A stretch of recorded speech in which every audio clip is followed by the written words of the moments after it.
Vaovao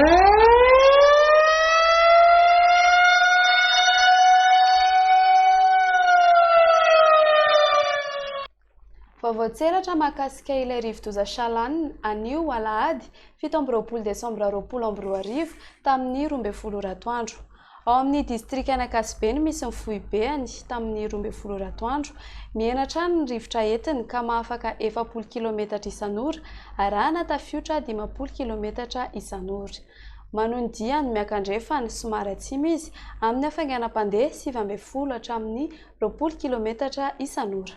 Manakeratra ny filazana fahamailona na filazana miloko manga ho an'ireto faritra sy distrika manaraka ireto: Analanjorofo, Alaotra, Moramanga, Toamasina voalohany sy faharoa, Brickaville ary Vatomandry. Etsadan'izay dia mbola mitohy ny orana ary ahina ho betsaka izany amin'ny faritra sasany.